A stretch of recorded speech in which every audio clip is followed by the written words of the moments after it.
Hey guys, so in this video I'm going to be showing you all how to get the die machine weapon in zombies and also how to do a very simple solo exfil on wave 20. So what you want to do is start saving up as much money as you can off the bat. The goal is to start opening doors to try to get to the facility. You can see it marked on the map, and you can also see it on your screen as the little white diamond with the black star in it saying facility. So the team should be saving up money. It's ideal for everyone to kind of take turns opening the doors, so then one person doesn't have an advantage over others in terms of money.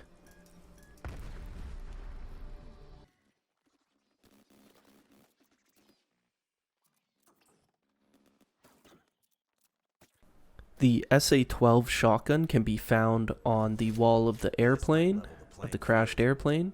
It's probably the best weapon next to the ray gun or the die machine that you can use in zombies. I'm not really sure when it comes to the balance in zombies, but it almost feels like the shotgun is almost too strong for what it does, and other weapons aren't strong enough. But that's a different subject on its own.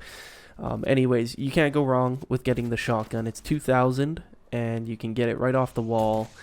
It's a great starting weapon and it's extremely powerful, especially when pack-a-punched later on. So definitely consider it as your first choice, and it might be the only weapon you need. Try to hit your headshots. They give you extra points per kill, and they'll definitely add up over the course of a entire run.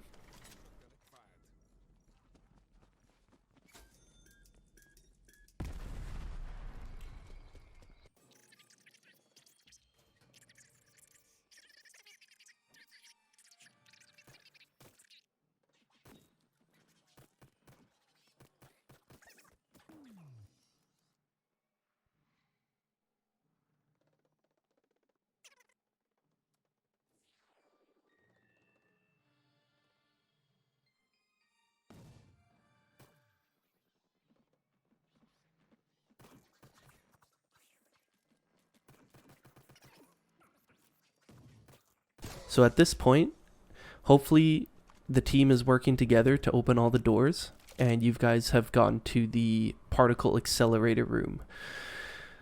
In this room, the goal is to turn on the power, so hopefully, the team is working together to open the doors, and you want to open up the door to the main operating room there.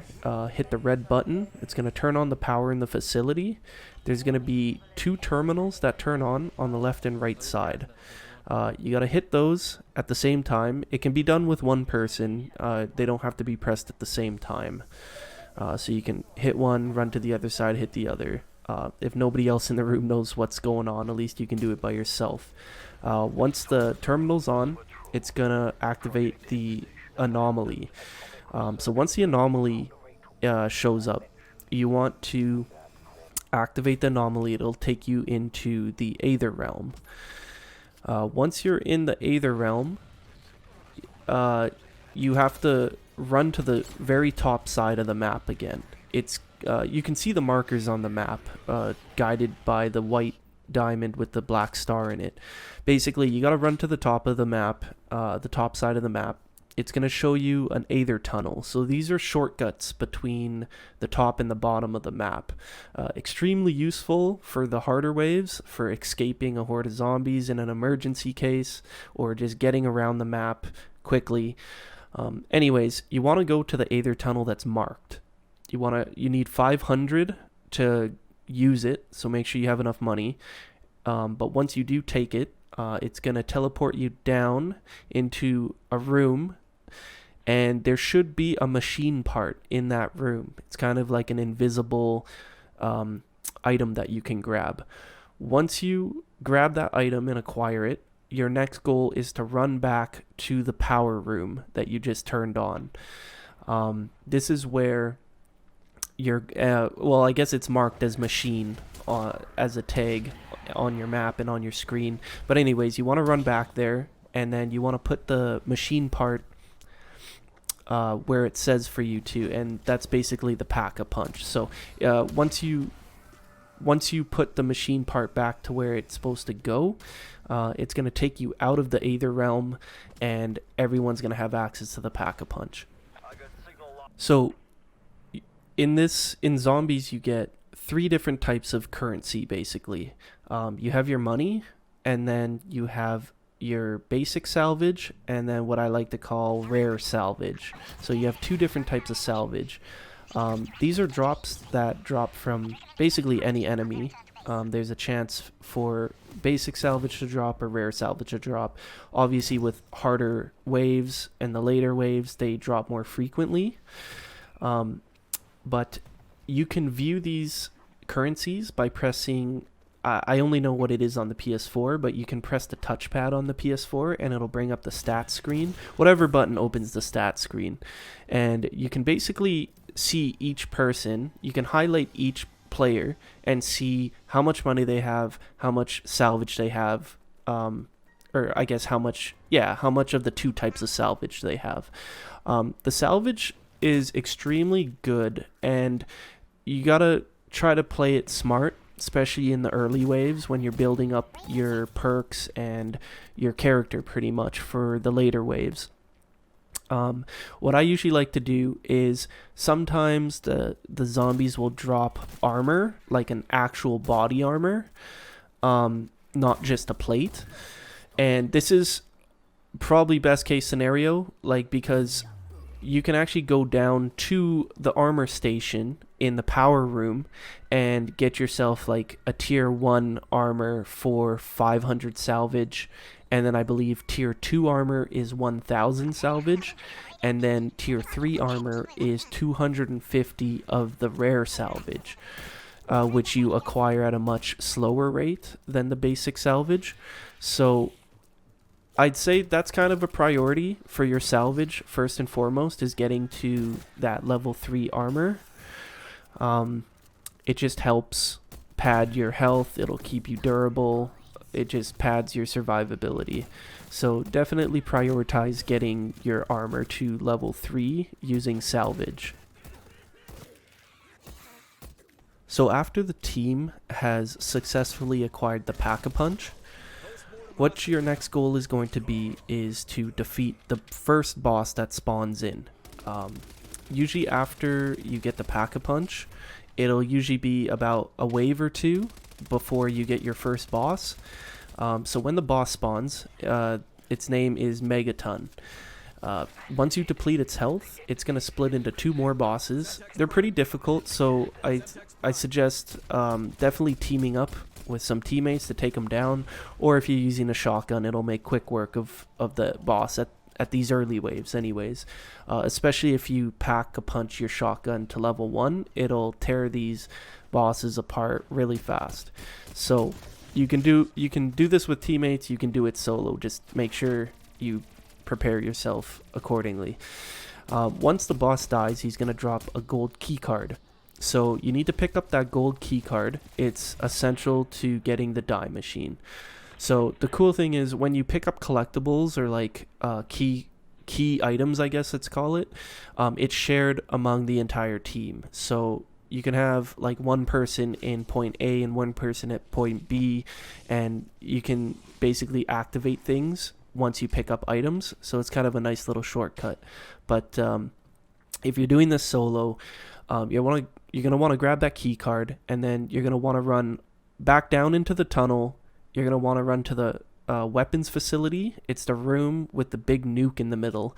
You're going to go into the room in the corner with like a little cabinet, and there's a little drawer that you can activate that'll open, and it's going to give you a remote control. So once you pick up that remote control, it'll allow you to access the die machine. So now that you've acquired the remote control for the die machine, it's in your best interest, along with the entire team's best interest, to start basically training zombies. So you want to get them in a nice line, and you want to go back to what we like to call the tank area. It's a very starting area of the map that you start in. So basically everyone can come here, or you could do it by yourself. Again, this isn't team reliant. You can do this all solo. Obviously it helps if you have a team that knows, you know, what they're doing, but still can be done completely solo. But anyways, you want to go back to this tank area. You want to start training zombies. The die machine is going to be over in the side room, and behind the wall you'll see a little crack in the wall, or like a hole punctured out of the wall. It's where the die machine is. So when you turn it on, it's going to create like a vacuum. You have to pull the zombies through this area to get them to suck up into the machine. Now, I believe you need about 30 zombies for it to be complete, but also note that this vacuum is only on for a certain amount of time.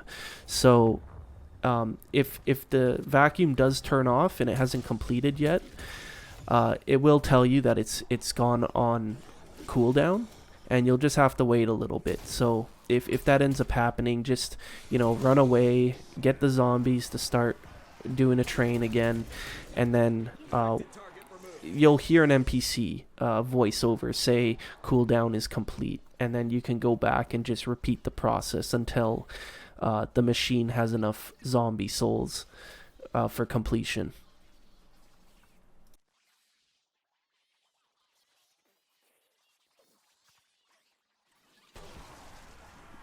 So once this vacuum has enough souls, you'll also hear a voiceover saying that it's now complete. What you want to do is go and press the die machine to disperse the energy. It's going to blow open the door, and you're going to have access to the die machine. This gun is extremely good. It's extremely strong. It's versatile, and it's basically self-sustaining when it comes to ammo, which is incredibly helpful, especially if you're going up into the more difficult waves. Like, I'm talking like wave 30, 35 to 40. The die machine the die machine is very handy, mainly because it sucks up zombie souls, so it does damage to them while sucking the zombies into the vacuum.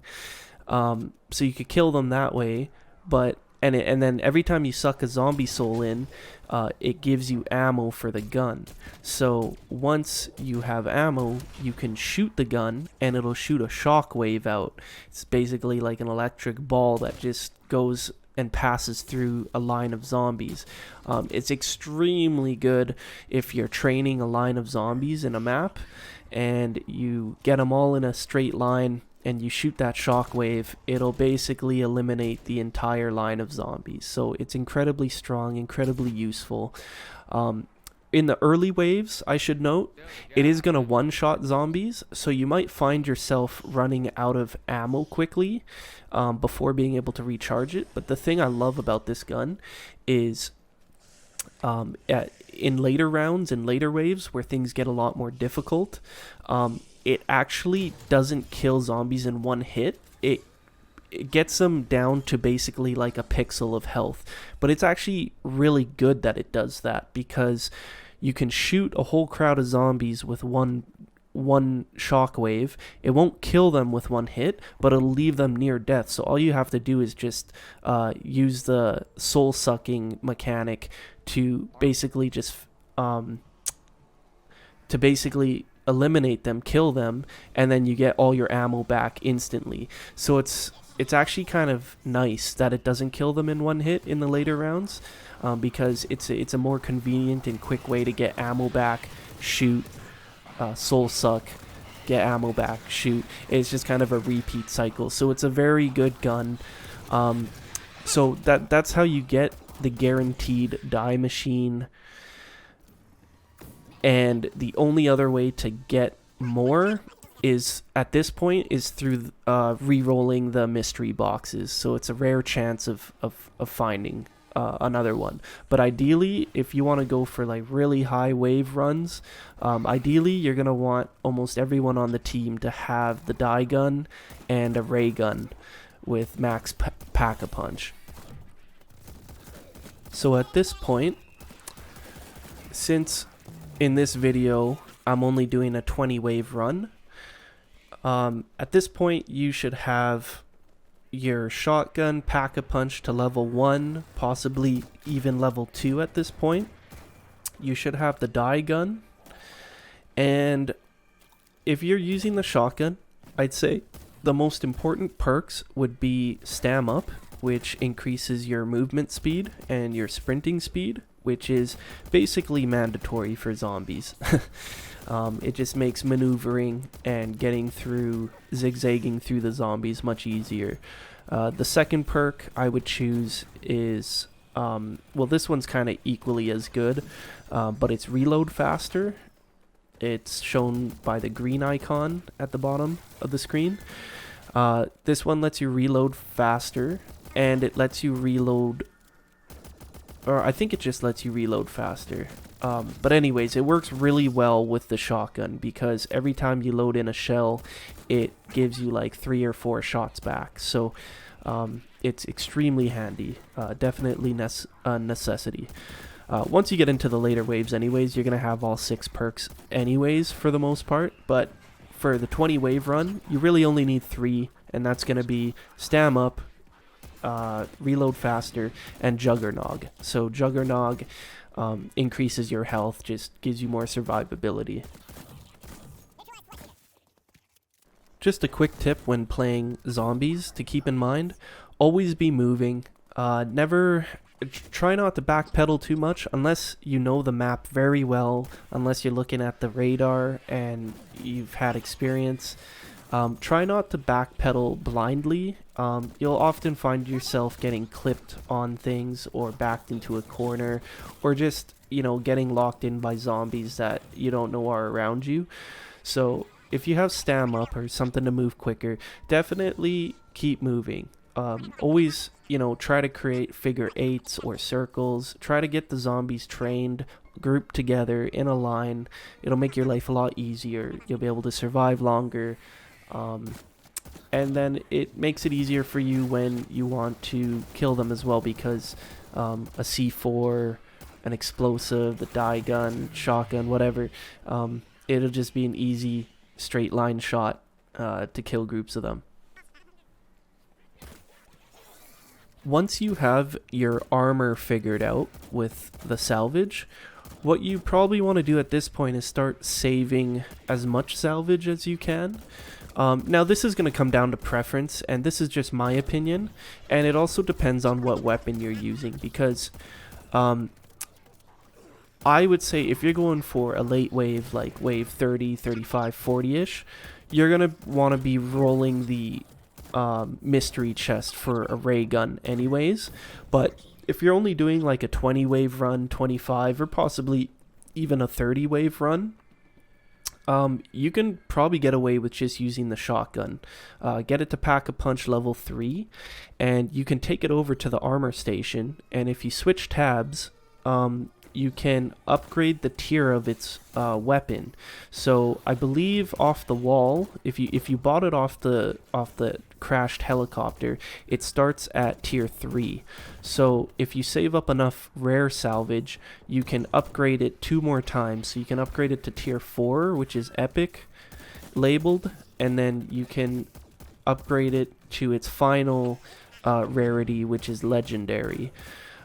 So increasing the tier increases its damage output. So a fully maxed out weapon would look like a tier 4 legendary with 3 pack-a-punch levels on it, and I guess elemental ammo from the pack-a-punch machine when you tab over in the pack-a-punch machine.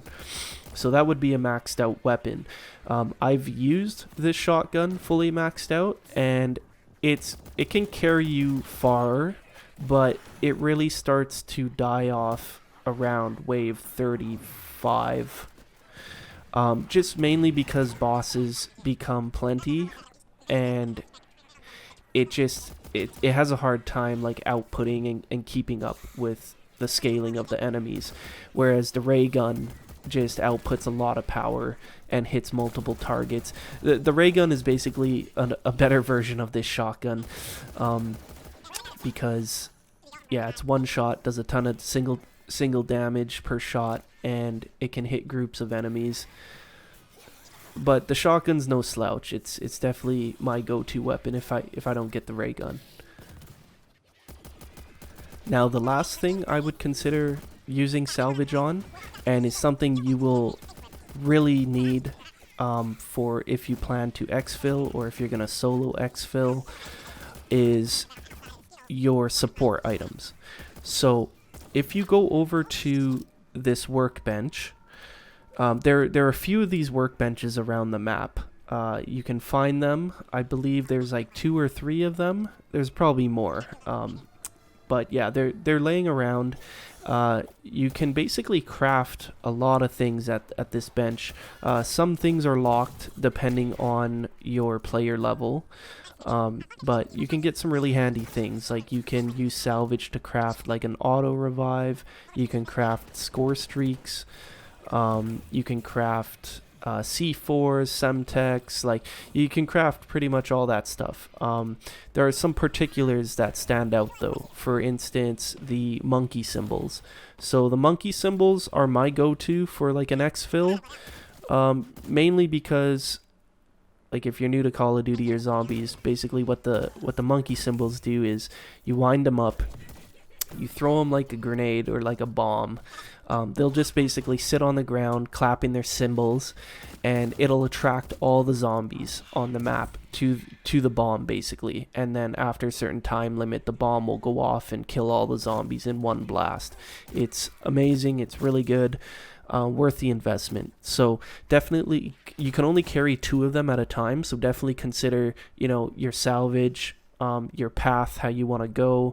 Definitely try to save up to buy 2 of those. It's going to be 1,000 salvage each, so you want to really save up 2,000 salvage to buy 2 of them. Unless you get lucky and find one off a zombie drop, it's definitely handy to have, especially during the exfil, where in the exfil you need to kill a certain amount of zombies before the time limit. So having these monkeys kill a ton of zombies while allowing you to just focus on like either dogs or bosses is extremely handy, and really makes solo exfilling, especially at like wave 20, almost too easy.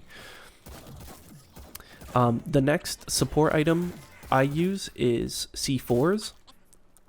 This one's preference. I just like C4s because of the ability. Like, let's say you have a zombie train. You could just like throw the C4 down at your feet, and as they come through, you can just detonate it. So it's just handy. It's just my preference, but I'm sure any explosive in that slot will work.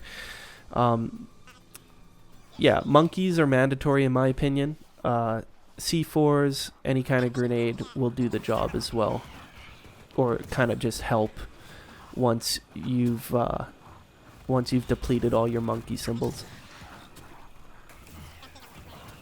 And the last thing I would consider saving up salvage for is score streaks. Again, aiding towards the exfil. So score streaks require the rare salvage. I think if you're going to be running like a 20 wave or 30 wave, you can't go wrong with getting the War Machine. It only costs 100 of the rare salvage, and this thing is pretty amazing. It does a ton of damage. It'll basically one-shot zombies for the most part. Does a lot of damage. It has a huge radius per bomb. I think you get 12 shots, so you get a lot of shots out of it.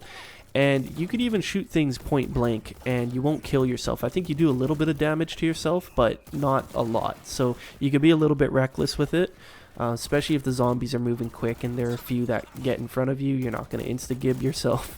But Yeah, War Machine's my recommendation. It really helps with Exfils. So basically what you can do is throw a couple monkey bombs, throw some C4, then pull out the War Machine and start going to town on the remaining zombies.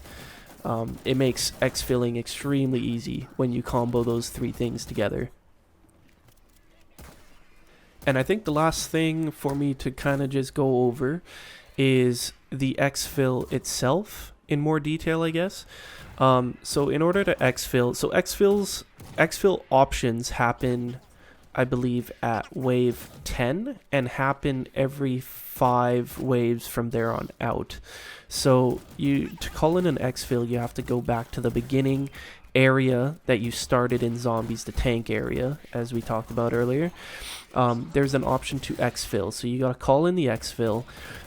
It will tell you on your screen that this so-and-so player is trying to exfil. Do you accept or decline? So I believe it's a majority vote. So if there's like 3 people that vote yes and 1 person that votes no, it's still gonna go into the exfil phase, I guess, let's call it. But yeah, basically if an exfil is accepted or if the exfil starts, the screen's gonna flash white. And the entire team has to run over to what we call the pond area. So in this pond area, yeah, the whole team has to get in this zone. It's going to start spawning zombies. Now, you have a really tight time frame. Obviously, the time is more of an issue if you're unprepared. If you follow this video and this guide and these tips that I'm giving you, you're going to have tons of time to spare and be able to clear it, no problem. But the general rule of the exfil is you have a certain amount of zombies you need to kill within a certain amount of time. You could see both of these informations on the left side of your screen. It'll tell you how many zombies are remaining and how much time you have left. It's pretty much as simple as that. Once the zombies are all dead and you still have time on the clock, there's going to be a helicopter flying overhead. He'll land. You hold the button to get onto the helicopter and your exfil is complete. So it's pretty much as simple as that. It's just practice and becoming efficient. Each time you run zombies, you kind of figure out your patterns, which order you want to do things, which order you want to get your perks, your weapons, all that kind of stuff. But definitely practice makes perfect, especially when it comes to training the zombies or maneuvering around. It definitely requires a different type of mindset and different type of play style. But yeah, you could... if you take all these tips and advice I tell you in this video and put it into play, put it into practice, you'll basically be soloing exfils for people who don't know what they're doing on 20 wave runs. Once you get better, you could probably even solo upwards to 25, 30, even 35. So now that you know all the little tips and tricks to becoming a zombie killing god, you should have no problem carrying people through exfils on 20 wave zombies or higher. And hopefully you can share this knowledge with other people, because the more people that start to see this stuff, or even watch or spectate you, everyone will kind of start getting on the same page, and it'll make zombie runs a lot more efficient for everyone. There's a lot of XP involved. A lot of people don't know that the multiplayer weapon levels and the player levels are tied in zombies and multiplayer. So whatever you unlock in zombies unlocks in multiplayer as well. And zombies gives a lot of XP. It's pretty nice. So anyways, that's it for this video. If you enjoyed this content, definitely leave a like or subscribe. I appreciate it a lot. And hope to see you guys in my next video. Thank you.